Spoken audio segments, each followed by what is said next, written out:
Hare Krishna, Prabhuji, pranams, Prabhuji. Hare Krishna, Prabhuji, Danut Pranam. Hare Krishna, Prabhuji, Danut Pranam, Prabhuji. Prabhuji, pranams, Prabhuji. Hare Krishna, Mataji, Danut Pranam, Madhumai, Mataji.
Hare Krishna to all the devotees. I welcome you to the Bhakti Vaibhav course, Fast Track, Batch 1, English 1. Today is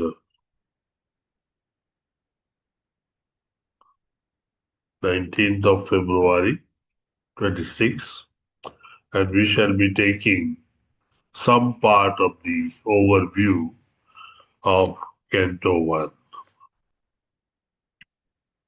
I indeed invite you for and on behalf of His Grace Sri Ramadas Prabhuji.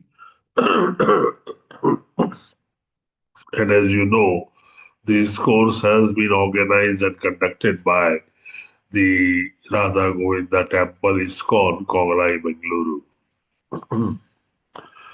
We shall begin with the prayers. Prayers are very important.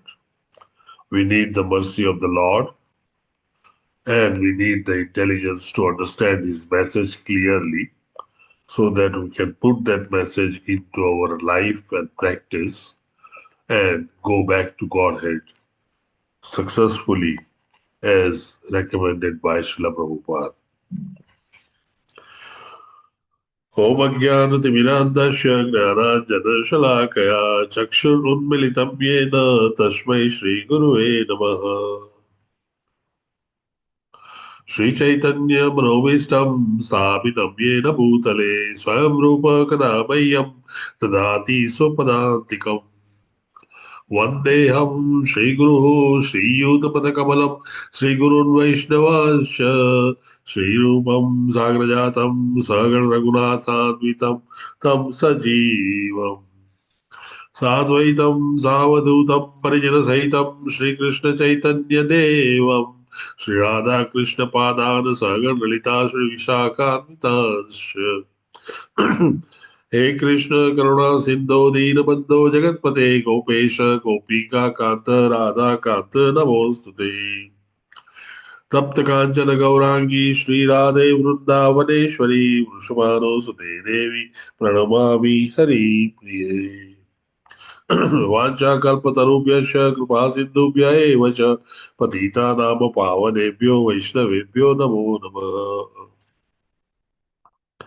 नमो विष्णुपादाय कृष्णप्रस्थाय भूतले श्रीमते भक्ति वेदांत स्वामिनिति नामिने नमस्ते सारस्वते देवे गौरवाणी प्रचारिणे निर्विशेष शून्यवादी पाश्चात्य देश तारिणे जय श्री कृष्ण चैतन्य प्रभु नित्यानंद श्री अद्वैत गदाधर श्रीवासादि गौर भक्त वृंद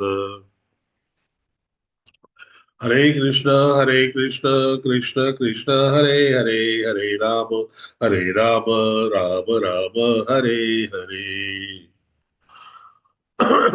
Om Namo Bhagavate Vasudevaya. Om Namo Bhagavate Vasudevaya. Om Namo Bhagavate Vasudevaya. Om Om Namo Namo Bhagavate Bhagavate Vasudevaya. Vasudevaya. Om Namo Bhagavate Vasudevaya. Om Om Namo Namo Bhagavate Bhagavate Vasudevaya. Vasudevaya. Narayanam Namaskritya Naram Chaiva Narottamam Narayanam Narayanam Namaskritya Namaskritya Naram Chaiva Narottamam Narottamam. Devim Saraswatim Vyasam Tato Jaya Mudire Devi Devim Saraswati Saraswati Vyasam Tato Vyasam Jaya Tato Mudiriye. Jayamudiraye. Shrutatam Swakataha Krishna Punya Shravanam Kirtanaha Shrunvatam Srinvatam Sakataha Swakata Krishna Krishna Punyashravanam Shravanam Kirtanaha Hridayantaha Soyabadrani Vidhunoti Surasatam Pradyantaso Habadrani Dhunoti Noti Suru Satam Nasya Praishvabhadreshu Nityam Bhagavata Sevaya Nashtaprayesu abhadreshu nityam Nityam bhagavata Bhagavata Sevaya. sevaya. Bhagavati Uttama Sloke Bhakti Bhavati Naistiki Bhagavati Uttama Shloke Sloke Bhaktir Bhakti Naistiki. As this verse tells us, Srimad Bhagavatam is the crown jewel of all the scriptures. Daily reciting, reading, attending classes, and preaching removes all inauspicious things from our life. And since this is the worship of Lord Krishna, the Uttama Sloka, he bestows on us the Naistiki Bhakti, which is the goal of life of you, me, and all of us. So let us look at the first canto, and that's the subject today, to go through some of the important areas of first canto. Actually, Srimad Bhagavatam is covering 10 main subjects, and that's been described very well in this verse. Sri Sukha Vacha, and then it vividly describes 10 important subjects, which are Sarga, that's a primary creation. Visarga is a secondary creation of the living entities and the pradhan. Sthanam, the planetary system. Poshanam, that is the protection. Utayaha, that is creation of impetus. Manvantara, the change of manus. Isha Anuktaha, the science of God. Nirodha, going back to Godhead. And Mukti, that all you know is nothing but liberation.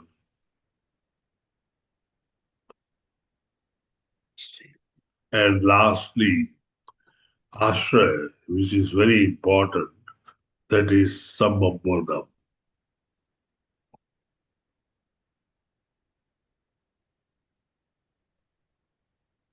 As you know, this Sarga is basically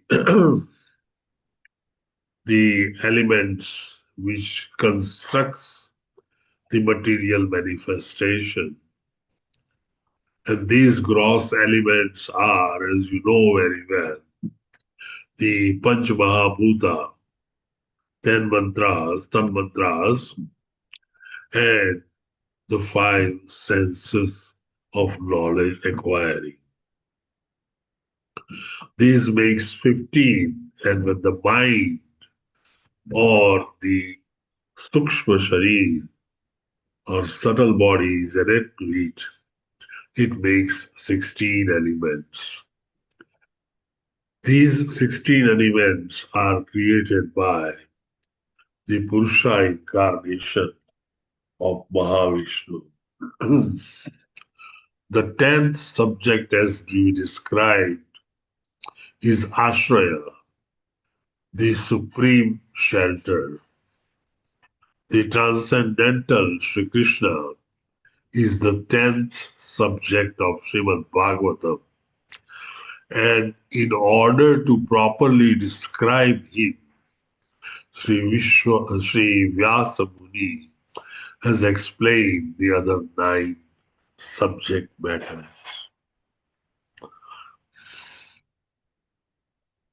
The ultimate purpose of the first 9 topics is to help us understand the 10th topic, and that is Ashraya Tattva.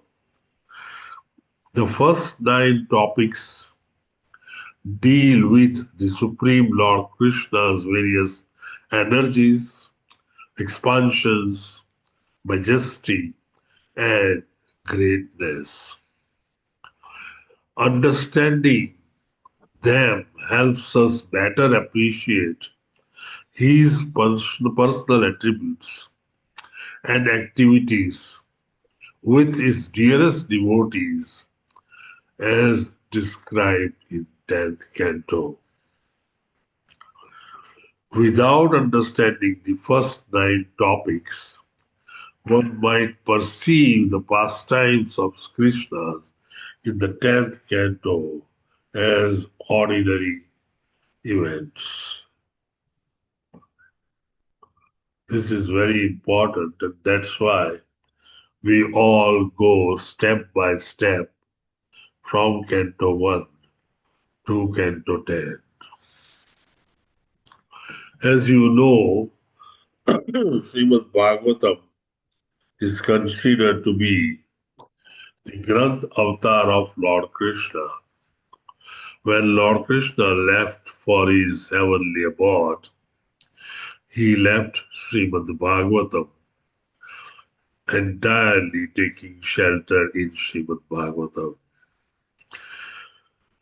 As we knew Krishna as Purushavatar, Grantha Bhagavatam is Grantha of Lord Krishna. And that's why when we begin studying each day Srimad Bhagavatam, we love, respect, and pray to Grantha Bhagavatam. The first and the second canto represents the lotus feet of the Lord.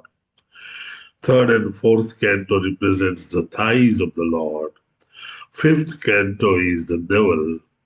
Sixth is the chest. Seventh and eighth are the arms. Ninth is the throat. 10th is the lotus face. 11th is his forehead. And 12th is his skull or the head.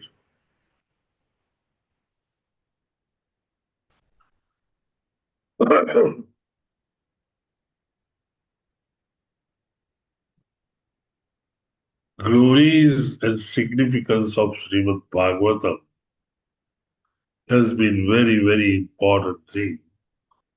We must know what we are studying and why it is known as crown jewel of the scriptures.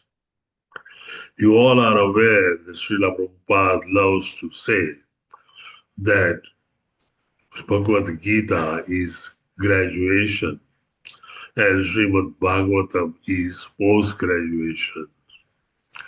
When you finish your post-graduation, you qualify to go back to Godhead. Amongst the revealed scriptures called crown jewel, it's actually the ripened fruit of Vedic desire tree, and as I said, literary incarnation of Krishna. Vedanta, Mahabharata, Gayatri, and Vedas, they have natural commentary, which is culminated as Bhagavatam. Bhagavatam is for purification of conditioned soul, and they are all relished by devotees. One who does not recognize Bhagavatam is doomed. Bhagavatam is dearer to the topmost Paramahamsas.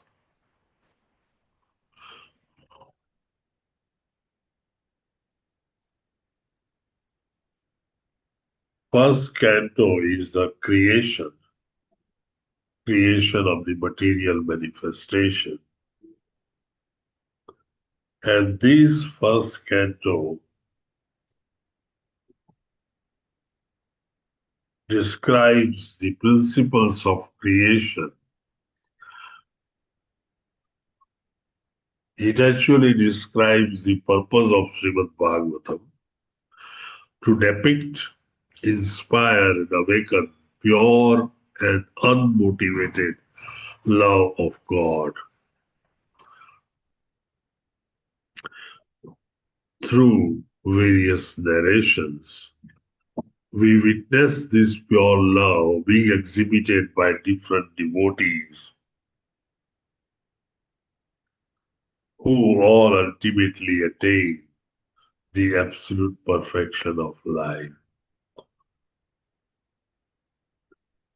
If we look at the first canto of Srimad Bhagavatam, it has 19 chapters, and we can easily remember by the word slap. We all know what slap is. As is Srimad Bhagavatam, that's first 6 chapters, L is love, which is 7 to 11 chapters. A is attaining the absolute, 12th to 15th chapters. And P is Parikshit Maharaj and his glories. That is from chapter 16 to 19.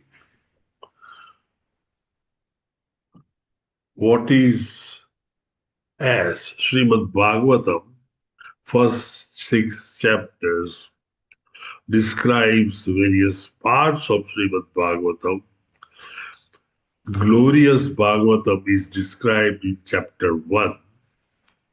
Essential truth of Srimad Bhagavatam in the form of 6 questions is described in first, second, and third chapter.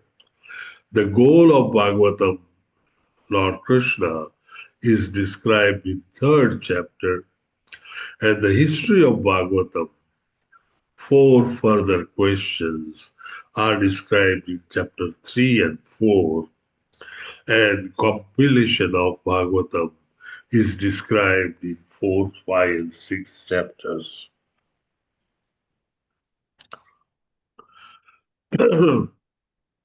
7th to 11th chapter shows love for various Maharathis in Srimad Bhagavatam. The love of Arjuna in 7th, the love of Uttara and Kunti in chapter 8, love of Vishwadeva in chapter 9, love of Hastinapur residents in separation in chapter 10, and love of Dwarka residents in union in chapter 11. You remember that chapter 10 describes the living of Hastinapur, and chapter 11 describes arrival in Dwarka of Lord Krishna. So these 5 chapters describes love. A, attaining the absolute, which is ultimately the aim of you and all of us, is in chapter 12 to 15. These 4 chapters describe Parikshit's birth and eventual departure in 12th chapter. Dhritarashtra departs in 13th chapter, and Lord Krishna departs in chapter 14 and 15. P or Parikshit punished is in last 4 chapters. Chapter number 16 describes Parikshit's rule. Chapter number 16 and 17 describes Parikshit and Kali. Chapter 18 describes Parikshit is being cursed. Chapter 19 describes Parikshit retires and Sukadeva Goswami enters. So this is how we describe first canto and 19 chapters in this name of snap. However, there is another way of describing it as well, and that's the sections of Srimad Bhagavatam. The first section is of 6 questions of the sages at Naimisharanya. The Saunakadi Rishi or Rishis led by Saunak Muni, and their answers by Srila Sutta Goswami in first 3 chapters. Chapter 4 to 7 vividly describes the history of author of Srimad Bhagavatam and how he gets inspiration to write Srimad Bhagavatam from his spiritual master Narada Muni.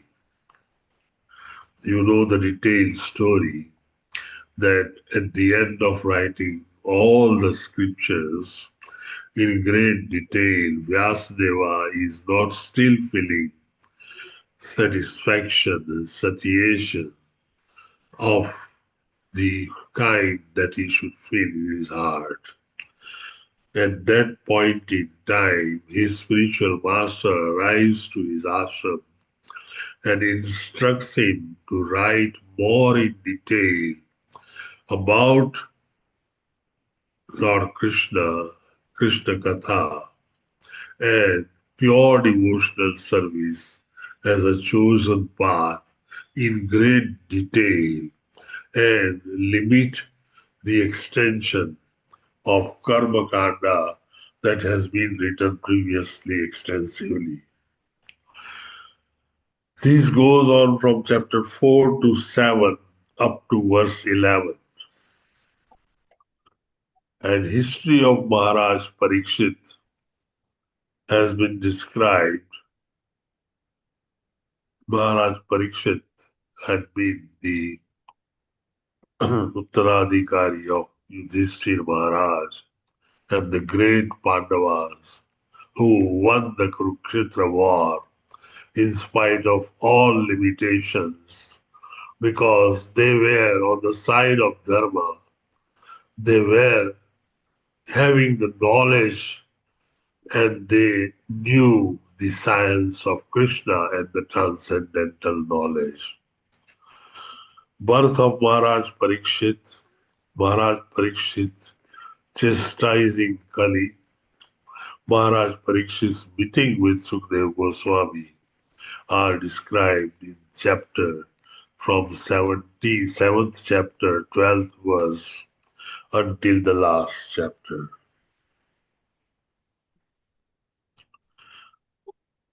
This is how the canto is divided into and very easy to understand now.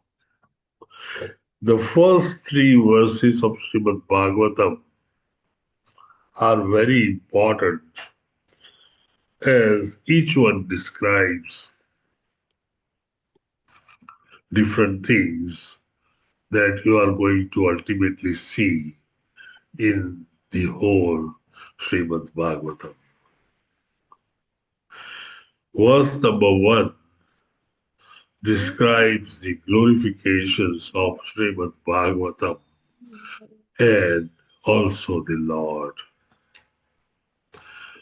Om Namo Bhagavate Vasudevaya Janma Dasyayaso Ashyato Adva Invaya Itarata Chartheshwa Abhigna Swara Tene Brahmaradayadi Kavai Muyanti Suraya Tejo Vari Brudam Yatha Vinimayo Yatrati Sargo Brusha Dhamna Svena Sada Nirasta Kuhakam Satyam Param Dhimahi.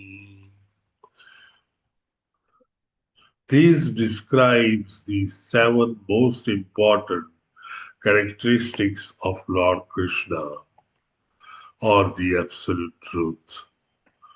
The first is that Lord is the premier cause of all causes of the manifested universe. He is directly or indirectly conscious of all manifestations.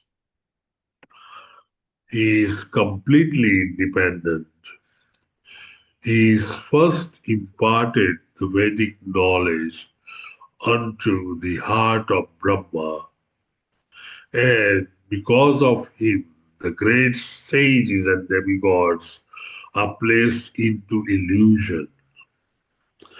The material universe, temporarily manifested by the reaction of the 3 modes of material nature,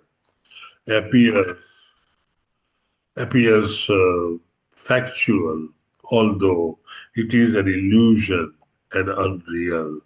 And Lord Krishna is eternally existent in the transcendental abode, which is forever free from all illusions. These are the 7 great characteristics of Lord Krishna that has been described in this verse. Prayojana Abhideya.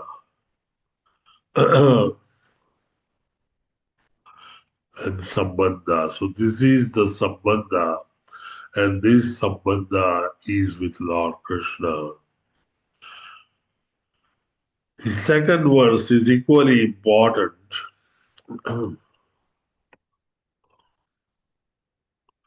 Dharma projayita kaitravotra paramo nirmatsaranam satam vedyam vastavamatra vastu sivadam tapatrayon Bhagavate Mahamunikrite Kiva Parai Ishvara Sadhya Budya Avarudya Tretra Kritibihi Sushrusubhit Kshatchana. I think I haven't made anyone co-host. That's my mistake.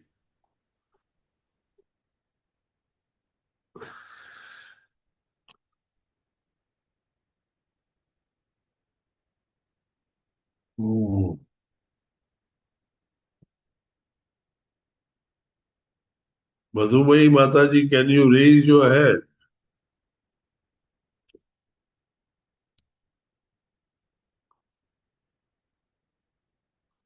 Yeah.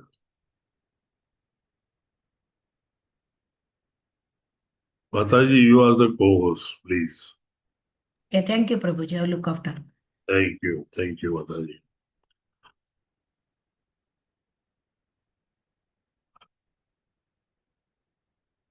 These are the 5 characteristics of glories of Srimad Bhagavatam, which we call Abhideya. The first verse was Sambandha. This is Abhideya.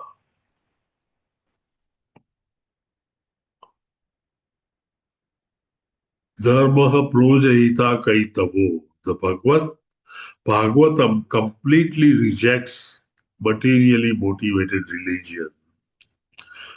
What it means is still Bhagavatam was written. Dharma basically was considered as dharma is for dharma, artha, karma, and moksha. Four basic principles of life to live the life. But if you see here, ultimately the highest attaining is moksha, which is within the material manifestation itself, and you do not go beyond moksha into either the Brahman, Paramatma, or Bhagavan realization. And so you are not in the spiritual sky. At the end of all these four principles, you still remain in the material manifestation. When your credits of the moksha are over, you take birth again and follow the same thing. So it doesn't really give you a liberty or unconditioning. You remain all the time as a conditioned soul, and so the three modes of material nature always completely manipulates your life all the time. Bhagavad Dharma does not accept this, and it says the Dharma does not mean Dharma, Artha, Bandha, Karma, and Moksha. But the principle of religion should lead to Bhagavad Dharma. Bhagavad Dharma is ahetukik. It does not have any material motivation at all. So Srimad Bhagavatam in the literature is the first scripture that has announced that the principle of religion and bhakti should be non-materially motivated. It should not be motivated by any material desire at all. Atra Parmo, in the Bhagavatam, the highest truth is propounded.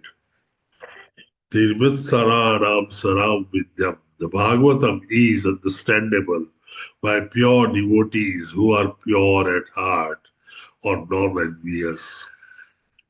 You need to cleanse your heart, remove all the anarthas and offenses by extensive japa before you understand the Bhagavad Dharma.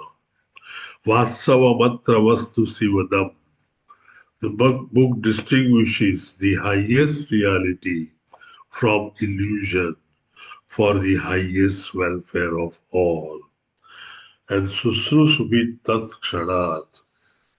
As soon as one alternatively and submissively hears the message of Bhagavatam, of this culture of knowledge of Supreme Lord, is established within his heart.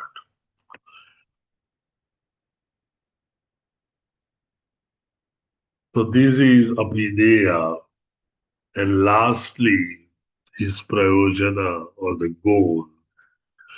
Nigam kalpatarur galitam phalam shuka mukhad amruta sukha mukhad amruta drava sayutam pibat bhagavatam rasamalayam Muguraho rasika bhuvi bhavukaha.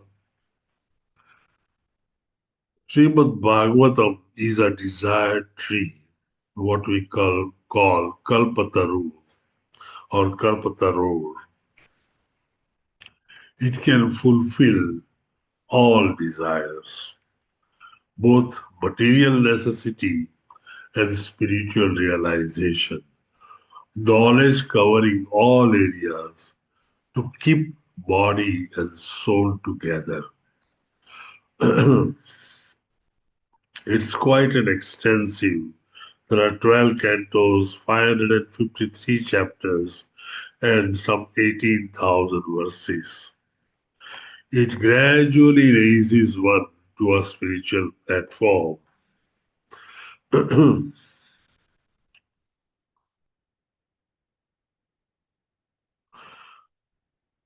this is really an invitation to relish Srimad Bhagavatam. Srimad Bhagavatam is such a wonderful fruit which is ripened, a fruit of a desired tree of a Vedic literature that can give you a nectar which will be directly from the Lord Himself, the Absolute Truth. These three verses are the pillars on which the Srimad Bhagavatam stands. We then go further in chapter 1 to verses 4 and 5, which sets the scene. You need to have a scene to tell a story. So if you look at any drama sequences, first a title of the drama is given when the audience comes with the concept, knowing all about the title themselves. When they come to the drama hall, a stage is created that's known as preparing a scene. So you narrow down from a wide perspective of the title into a small area of scene where the drama is going to be conducted.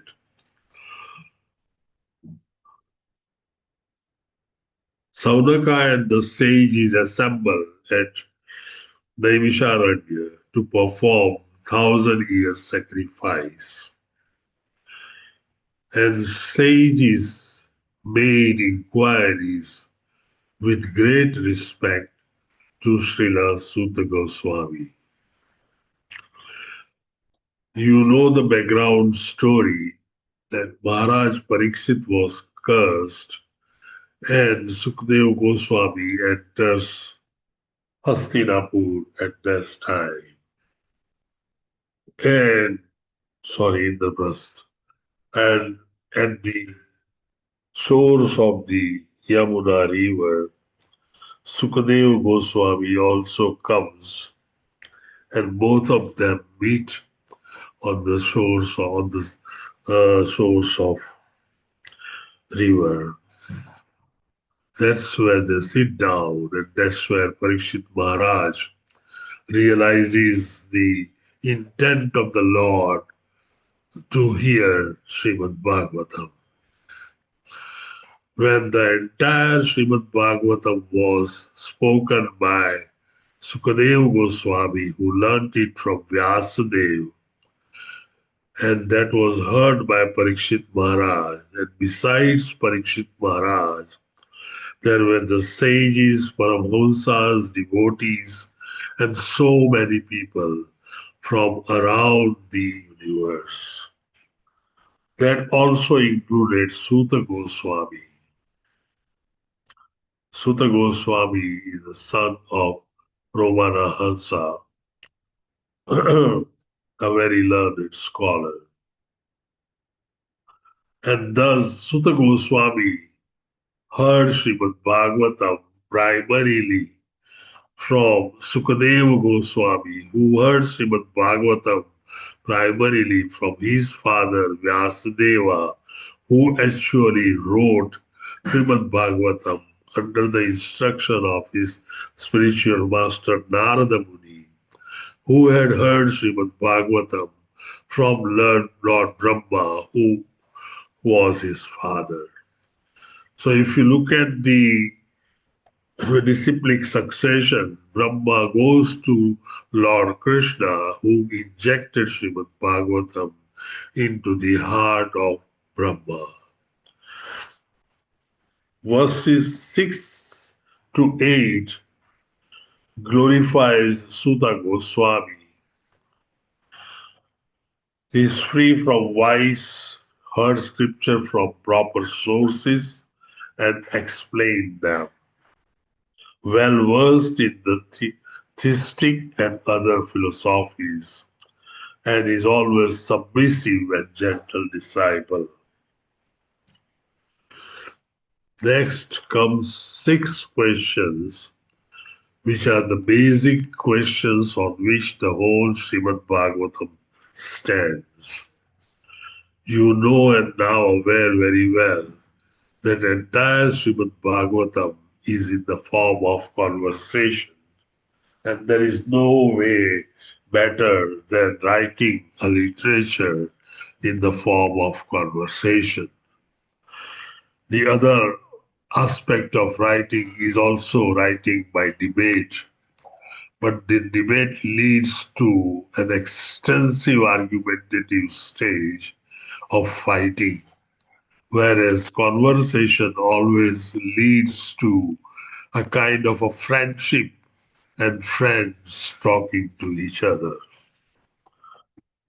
The first 2 questions are, what is the ultimate good of people in general? Second question is, please explain the essence of all the scriptures for everyone's satisfaction.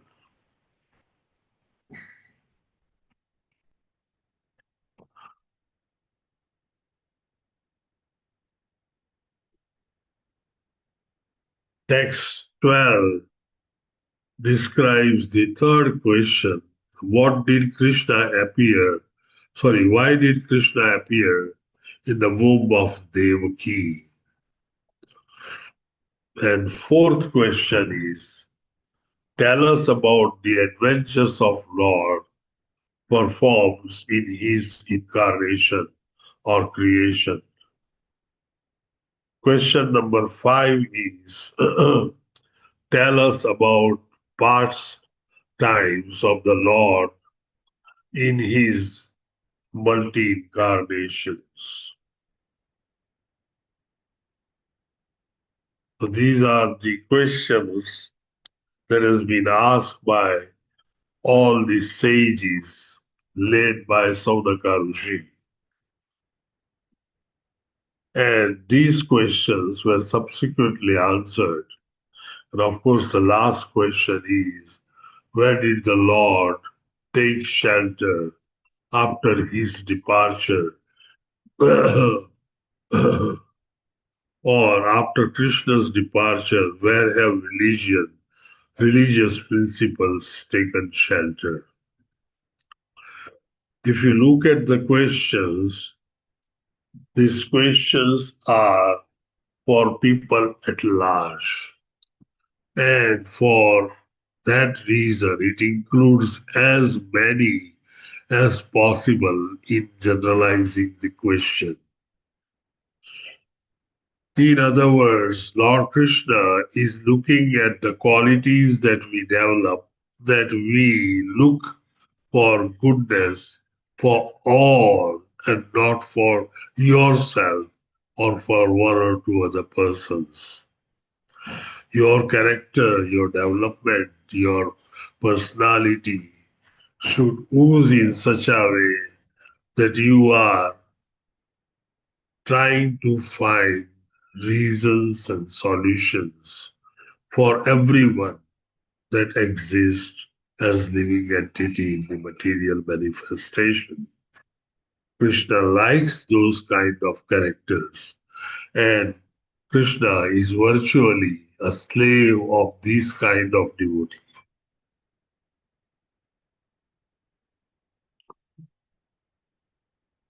So these are the 6 questions in nutshell, and they are in whatever verse it is. The 9th verse of first chapter describes the ultimate good, asks the ultimate good for people at large. 11th verse is asking for the essence of all scriptures. 12th verse is asking for purpose for the Krishna to appear.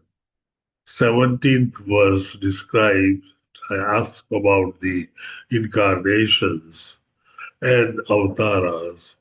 and pastimes in verse 18 and verse 23, where the religious principle takes shelter after Lord's departure. So, in other words, the first chapter ends with these 6 basic questions, which are very, very important questions.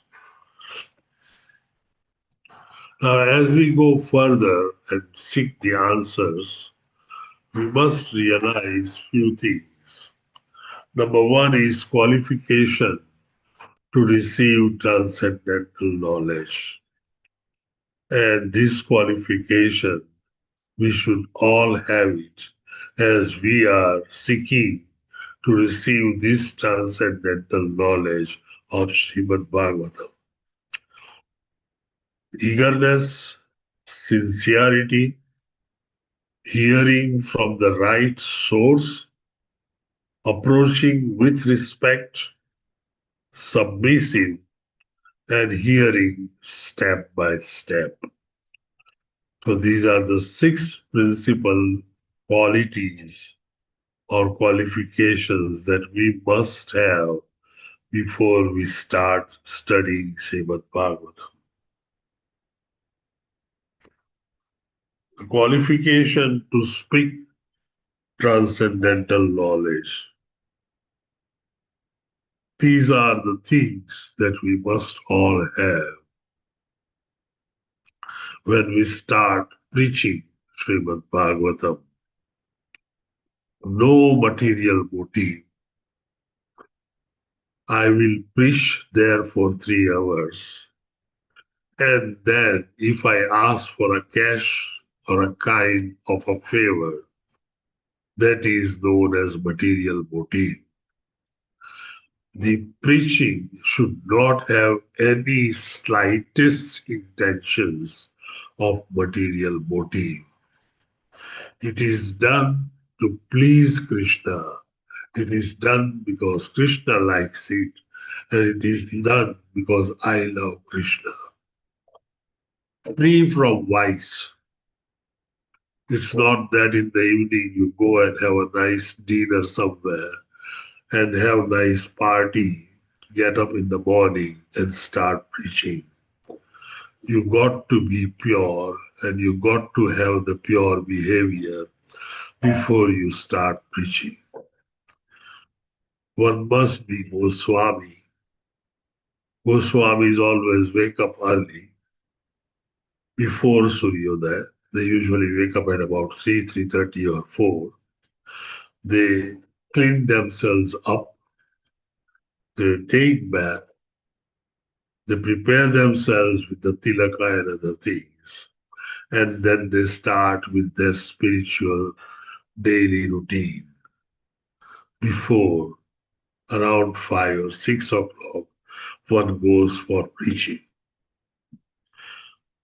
Person who preaches must have a spotless character. He must be well versed with the scripture, submissive and gentle disciple,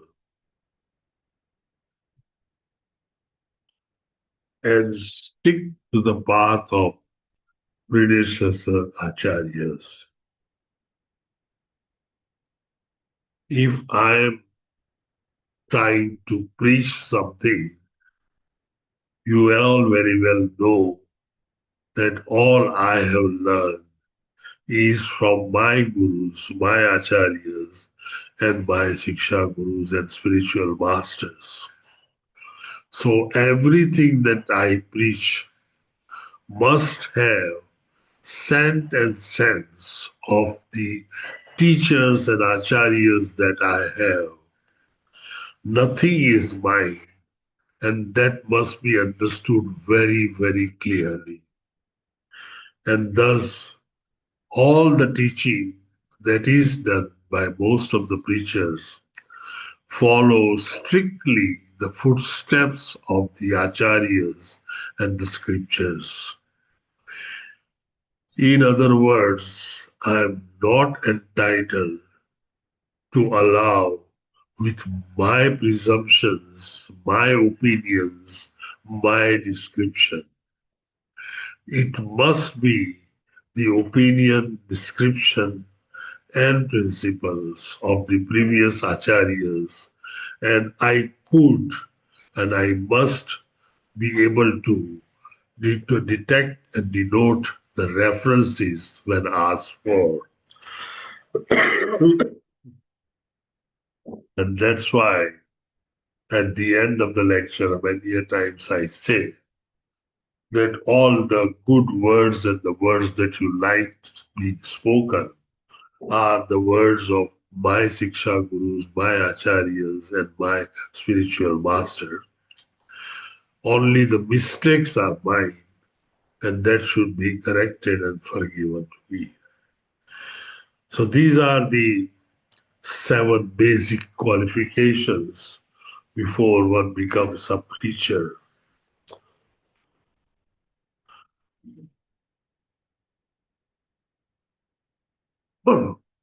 Hearing is really a quality that we need to develop because it's very difficult to read through the entire volume of scripture in one life of Kali. We do not live more than 100 years, and death is sure, secure, and permanent for all of us. That's where the switch goes off. So the time available is limited, and in that limited time, reading everything and understanding everything by yourself, which may not be possible. This probably was possible at the time of Satyuga, but not anymore during the Kali Yuga. And that's why hearing must be developed. And hearing must be developed so well that when you hear, your eyes actually read in this space. When you hear, you actually sing the music of that hearing. And when you hear, your brain and eyes actually sees events happening in front of you.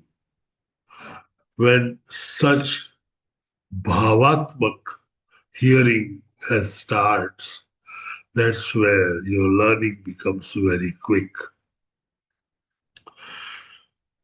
Hearing is very, very important. For that, you need total control of your mind. Unless the mind is under control, the hearing is always haywire.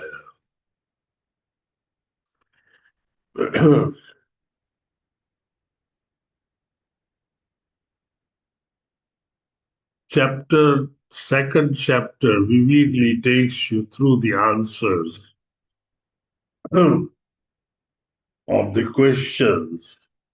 But before we go to the final answers of the questions, remember that few of the verses that we have taken just now tells us that Bhagavad Dharma is something where the services or devotional service must be unmotivated and uninterrupted. It's no more a karma kand that we believe in, that we do puja of the demigod and demigod bestows on us few material benefits or benedictions which are temporary but makes us satisfied and happy for a while.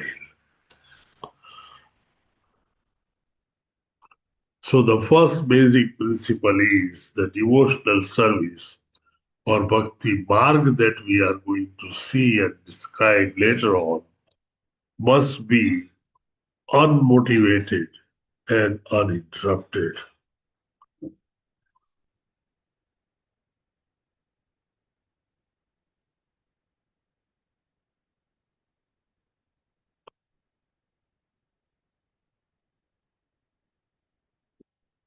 And that actually more or less takes you through or sails you through the first question of what is good for all human beings. It says the supreme occupation or dharma for all humanity is that by which man can attain to loving devotional service unto the transcendental Lord. And such service must be unmotivated and uninterrupted. Supreme occupation is parodharma, that is pure devotional service, and that only gives complete satisfaction.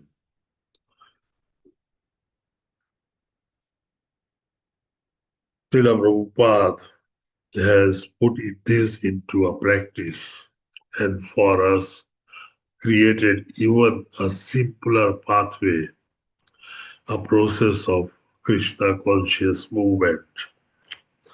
And fortunately for us, has developed so many universities in the form of Krishna temples where all senior devotees and Paramahamsas live as professors of Krishna science. We can go there and overcome our queries, get enthusiasm, and get the pathway to run on.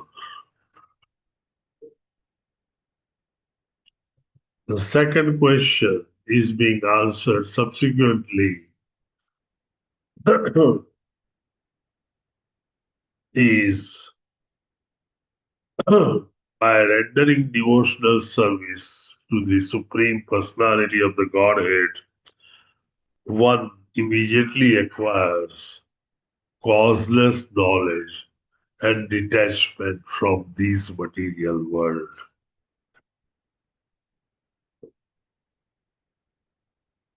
So knowledge and detachment,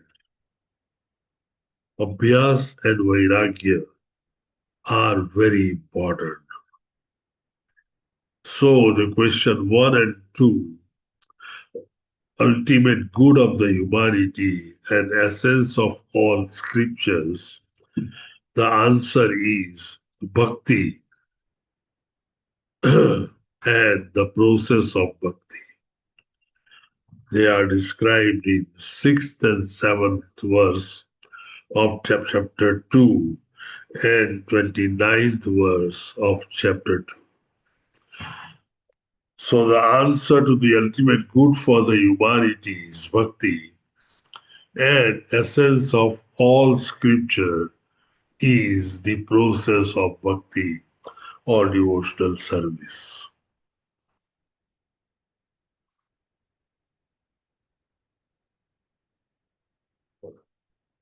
If we look at the concept, there are two kinds of occupation, as you know, pravritti and nivritti. Pravritti is where you have the activities. The activities could be good and bad. The activities are for the enjoyment of the senses, and the activities are to live in the material existence. But these activities are temporary, illusory, and full of miseries. Nivritti or renunciation is actually a path where you have a yukta vairagya or renunciation. Srila Prabhupada says that anything and everything that you use for Lord Krishna is included in vairagya. But when you use the same thing for your personal gratification, it is not vairagya. And so the word coined is yukta vairagya. Yukta vairagya is superior It allows you to have a spiritual existence. It is eternal. It is full of knowledge and it is blissful. Thus, if you are asked to choose between the pravrutti marg and the nivrutti marg, it's the nivrutti marg. I'm sure you will all choose.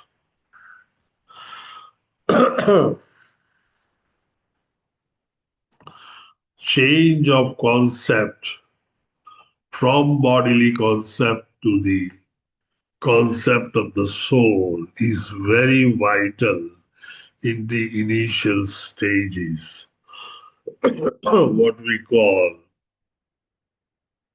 as Aham Brahmasmi. I am the soul. I am not the body.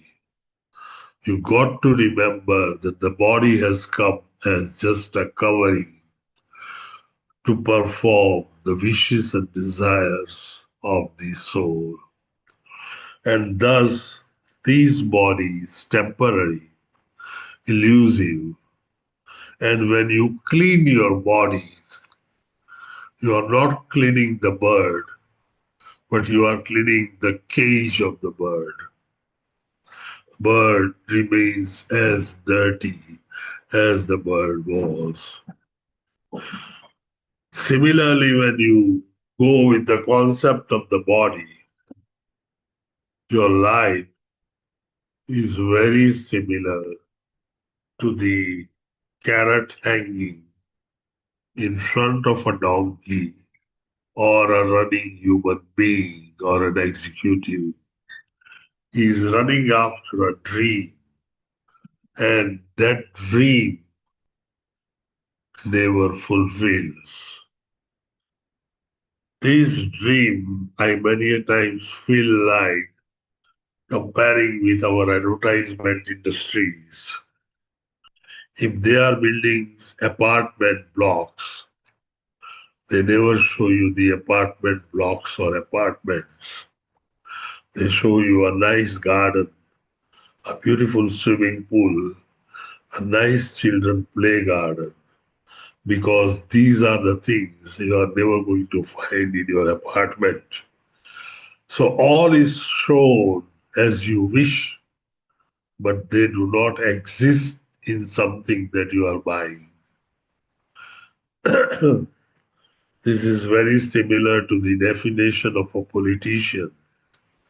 Politician is the one who tells us to go to hell, and we, common public, look forward to the journey. And thus the concept of body always takes you in a wrong direction, which can only be curtailed by hearing and chanting.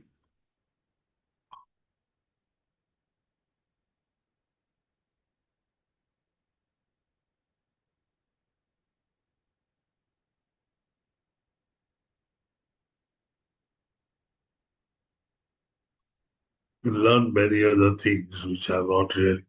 The answer to the first question and second question, as we looked at, is given. Let's look at the question and answer together.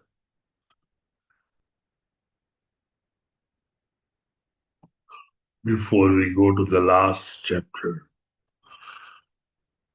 So the question is the ultimate good for the people at large. As I said, answer is in the sixth verse, chapter 2. Questions are in chapter 1, answers are in chapter 2. And answer is bhakti and process of bhakti. The same answer is for the essence of all the scripture, bhakti and process of bhakti. For what purpose did Lord Krishna appear? To reclaim the conditioned souls in pure goodness. There are so many conditioned souls that move around in this world with the material body also, and they are in pure goodness. we might make mistake of telling them as madmen. God reclaims them and puts this soul to his services. Which adventures does Lord perform in his incarnations, especially related to creation? You know about the Purushavataras, and we'll talk a lot about it in the next chapter. What are the activities of his incarnation? And that is Lilavataras. The activities are nothing but the pastimes of the Lord. And we'll see that Lilavataras in next chapter. To whom have religious principles gone for shelter after his departure, after the departure of Lord Krishna? The answer is given in chapter 3, verse 43 in Srimad Bhagavatam. As I said earlier, Srimad Bhagavatam is a Grantavatar of Lord Krishna, and so when we start reading, we must worship Srimad Bhagavatam before we start getting nectar from Srimad Bhagavatam.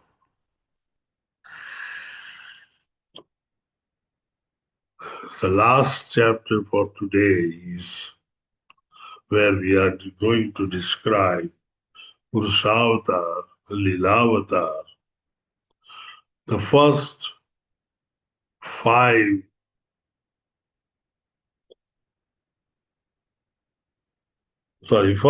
verses describe about Purusavatar, and 6 to 29 verses describes the incarnation and their source as Lord Krishna. And next 5 verses describe the imaginary material forms of Jiva and Virat Rupa. And 35 to 39, understanding the Lord. And 40 to 45 are the glories of Srimad Bhagavatam, the literary incarnation of the Lord.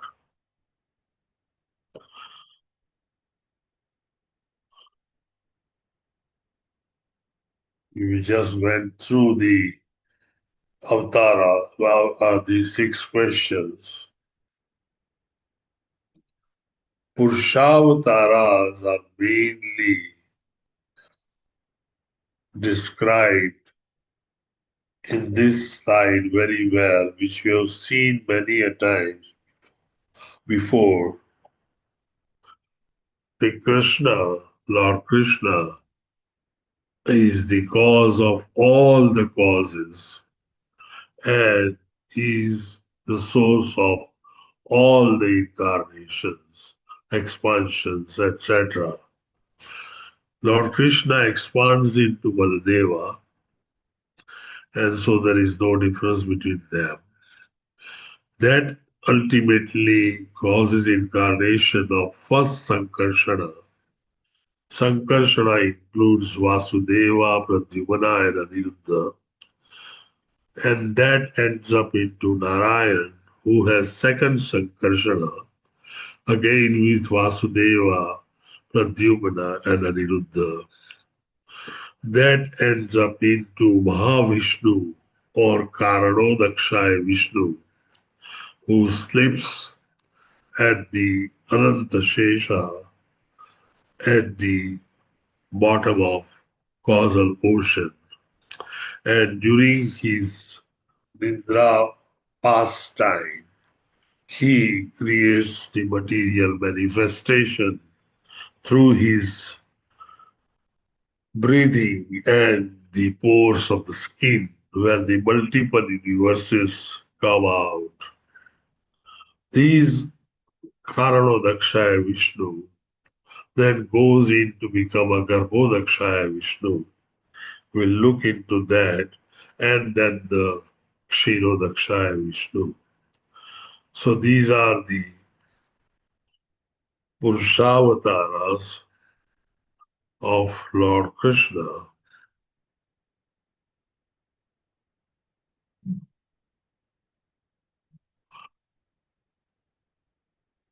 You know there are three main features of Purusha, and you know that there are 16 elements which are mainly involved in Mahatattva.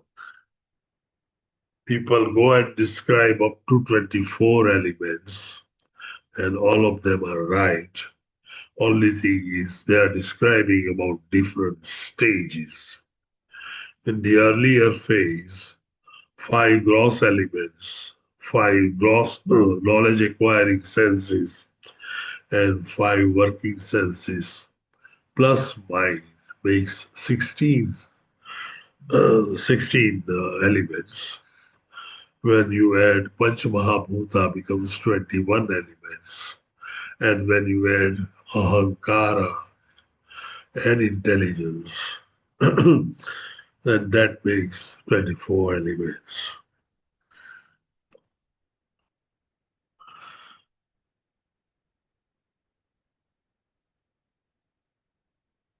Garbhodakshaya Vishnu, I told you about the Karanodakshaya Vishnu. We're talking now about Garbhodakshaya Vishnu.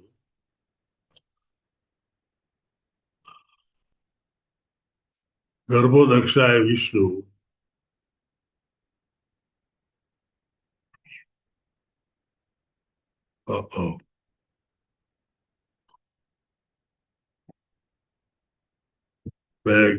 creates Lord Brahma from his umbilicus. Lord Brahma is the first living entity. Lord Brahma has no mother, and that's why he's known as Swayambhu. He is in charge of secondary creation of living entities in the entire universe, and he is in charge of mode of passion. From Garbhodakshaya Vishnu, Kshirodakshaya Vishnu is created, and this is in charge of mode of goodness. He is the maintainer and he is a super soul. Lord Brahma arises from Lord Brahma arises Shiva, and Shiva is in charge of ignorance or destruction of the universe. So here you have Brahma, Vishnu, and Mahesh. Brahma is the creator, secondary creator of the universe. Vishnu is the maintainer of the universe. And Shiva is the destroyer of the universe. You call it Shiva or Mahesh, whatever you like. So these are the three Purushavataras. And then you have list of avatars, different incarnations. You have Leelavataras, which are actually various stages of Matsya, Kurma, Varaha, Rama, Narsimha, and Vamana. You have Yugavatars, and there are 4 Yugavatars. Satyuga had Narsimha Dev, which is described with red color. Treta Yuga had Lord Ramachandra, which was painted always white. Lord Krishna, he was in Dwapara Yuga, and he is bestowed a black color, Tamil color, and Lord Chaitanya depicting yellow color in Kali Yuga. So these are 4 Yugavatars. We just described Gunavatara, Brahma, Vishnu, Mahesh, or Brahma, Vishnu, Shiva. Manvantara are the Swayambhuva Manu.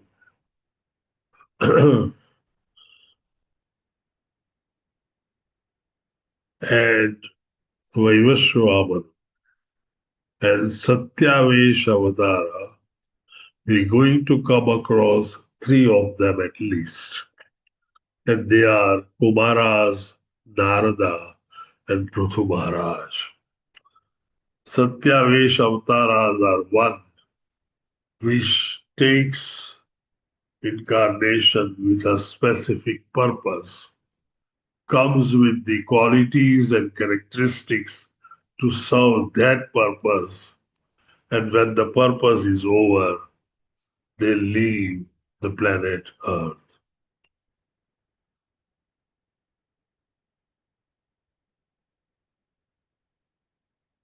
We'll just go through Narada Muni because the rest of the avatars are extensive when there are 20 in number, and we'll take the whole evening when we start describing them.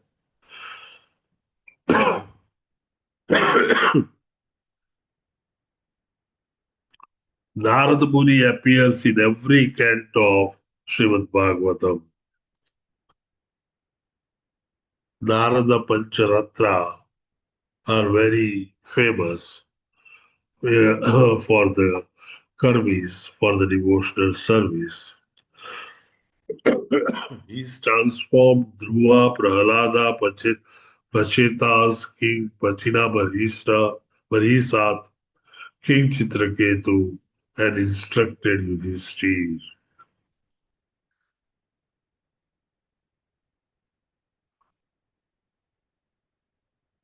For diseased men of the world to convert their present engagement to the path of spiritual emancipation, he says the cause and the remedy of the disease may be the same, but it be treated by an expert doctor like Narada.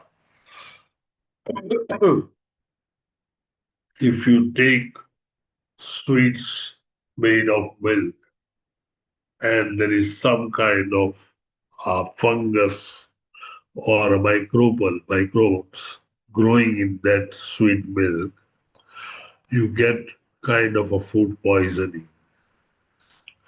Is the another form of the milk used for this food poisoning called curd, which counteracts the poison and cures you.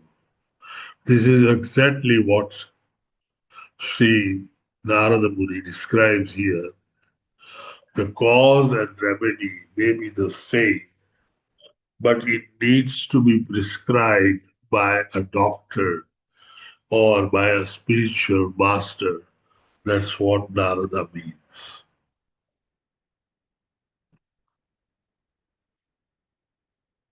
As I said, there are many avatars which you can go through at your leisure.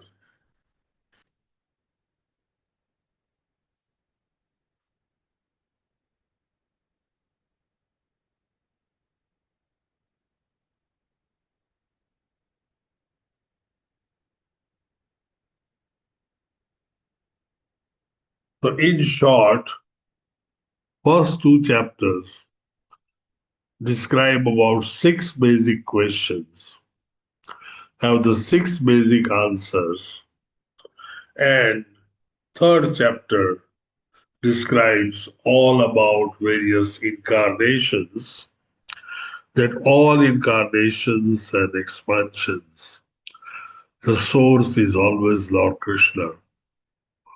And we looked at ultimately Purushavataras, and one of the Purushavatara is the source of all incarnation. This is in nutshell the 3 parts that I usually divide Canto 1 into. This is the first important part. The second important part is Paramhamsas having their conversations like Arjuna at the time of catching Dronacharya's son, Aswathama, Bhishma Pitama while departing, Queen Kunti while she is praying when Lord Krishna is departing, and Yudhishthira before he leaves for retirement. The last segment or the third segment involves the heir of the Pandavas, Parikshit Maharaj, and Parikshit Maharaj's life and times, his reign, and ultimately a curse, and his departure from this material manifestation. This nutshell is the first but very important creation canto of Srimad Bhagavatam. I kept last 10 minutes for questions if there are any. Any questions, any doubts, any revelations, any additions, any queries, any commentaries, please go ahead. I know it's time for dinner. You all must be very hungry by now.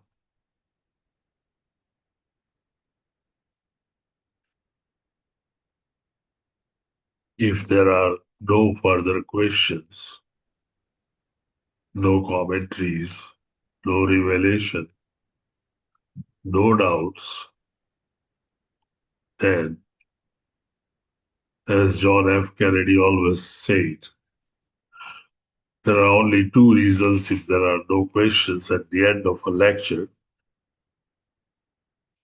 Either it was so smooth and so digestible that there is nothing left behind to ask for, or it was so rubbish and so useless that what to ask for. If there are no other questions, no doubts, Vancha kalpatarubhyasya krupa sindhubhya evacha patita nama pavanebhyo vaishnavebhyo namo namaha. Anek koti Vaishnava ki jai. Thank you very much for attending the class, and thank you very much for giving me an opportunity. All the things that you liked are the words of acharyas, my gurus, and the leaders of our sect. Any mistake are all mine. Please forgive me and correct it. Hare Krishna to everyone. Thank you very much. Hare Krishna, Prabhuji. Hare That Krishna, was Thank you Prabhuji. so that much, was Prabhuji. an It was excellent very session. useful, Prabhuji. Thank you so much, Thank you so Prabhuji. much. Excellent Useful session, session. Prabhuji. Thank you so much. Hare Hare Krishna. Krishna, Prabhuji. Hare Krishna. Hare Thank Krishna, you so much, Prabhuji. Prabhuji. Thank you Hare so much. Thank you so much. Hare Krishna. Thank you, Prabhuji. Hare Krishna. Pranam. Hare Pranam, Prabhuji.